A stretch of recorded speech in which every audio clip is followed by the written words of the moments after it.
തൃശൂരിലെ വ്യാജ വോട്ട് വിവാദം നിയമപരമായി നേരിടാൻ സിപിഐ വോട്ടർ പട്ടികയിലെ ക്രമക്കേട് കണ്ടെത്താനുള്ള ബൂത്ത് തല അന്വേഷണം പൂർത്തിയായാൽ കോടതിയെ സമീപിക്കാനാണ് തീരുമാനം. ഓണത്തിന് മുൻപ് അന്വേഷണം പൂർത്തിയാക്കി റിപ്പോർട്ട് സമർപ്പിക്കാനാണ് പ്രാദേശിക നേതൃത്വത്തിന് സംസ്ഥാന നേതൃത്വം നൽകിയിരിക്കുന്ന നിർദ്ദേശം. അതേസമയം സർക്കാർ തലത്തിൽ അന്വേഷണം നടത്താത്തതിൽ സിപിഐയിൽ ഒരു വിഭാഗത്തിന് എതിർപ്പുമുണ്ട്. AK സ്റ്റെഫിൻ വിവരങ്ങളുമായി നമുക്കൊപ്പം ചേരുന്നുണ്ട്. സ്റ്റെഫിൻ, നേരത്തെ തെളിവുകൾ സഹിതം തെരഞ്ഞെടുപ്പ് കമ്മീഷനെ VS സുനിൽകുമാർ സമീപിച്ചിരുന്നു. അപ്പോൾ സത്യവാങ്മൂലം എഴുതി നൽകണം എന്നുള്ളതായിരുന്നു കമ്മീഷൻ പറഞ്ഞൊരു കാര്യം. പക്ഷേ അതിനോട് യോജിക്കാനായിട്ടില്ല. അപ്പോൾ ഇനി എങ്ങനെയാണ് CPI മുന്നോട്ട് പോകാൻ ആലോചിക്കുന്നത്?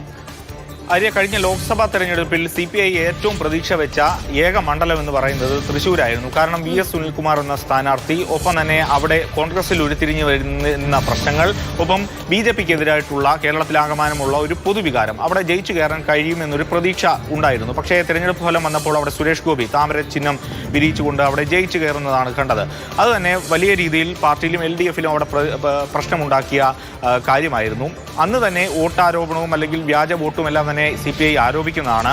അതിനെ കൂടുതൽ കണ്ടെത്തുന്നതിന് വേണ്ടി ഒരു ശ്രമത്തിലേക്കാണ് അന്ന് തന്നെ CPI നീങ്ങിയത്. ഇപ്പോൾ ഏതായാലും ഓണത്തിന് മുമ്പ് തന്നെ ആ റിപ്പോർട്ടുകൾ പഠിച്ച് കോടതിയിലേക്ക് പോകാനുള്ള തീരുമാനത്തിലാണ് ഇപ്പോൾ CPI എത്തി നിൽക്കുന്നത്. കാരണം എത്ര വോട്ടുകൾ വ്യാജമായി അവിടെ ചേർത്തിട്ടുണ്ട്, എന്തൊക്കെ തിരിമറികൾ അവിടെ നടന്നിട്ടുണ്ട് എന്ന് തെളിവ് സഹിതം കണ്ടെത്തുക, അതിനുശേഷം നിയമത്തിൻ്റെ വഴിക്ക് പോവുക എന്നുള്ളതാണ് ഏറെ പ്രധാനപ്പെട്ട കാര്യം. ആൾമാറാട്ടം, അതോടൊപ്പം തന്നെ വ്യാജ വോട്ട് ചേർക്കൽ തുടങ്ങിയ വകുപ്പുകൾ ചുമത്തി കോടതിയെ സമീപിക്കാനാണ് ഇപ്പോൾ CPI തീരുമാനിച്ചിരിക്കുന്നത്.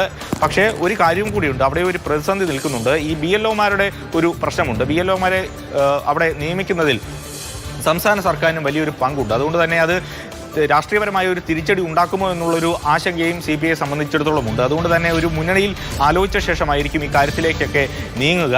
ഏതായാലും രാഷ്ട്രീയമായ രീതിക്ക് അപ്പുറത്തേക്ക് നിയമപരമായി സർക്കാർ തലത്തിൽ ഒരു അന്വേഷണം ഇതുമായി ബന്ധപ്പെട്ട് നടക്കുന്നില്ല, കർണാടകയിലൊക്കെ കണ്ടതുപോലെ നടക്കുന്നില്ല എന്നൊരു ആശങ്കയും ചില നേതാക്കൾക്കെങ്കിലും CPIക്ക് അകത്തുണ്ട്.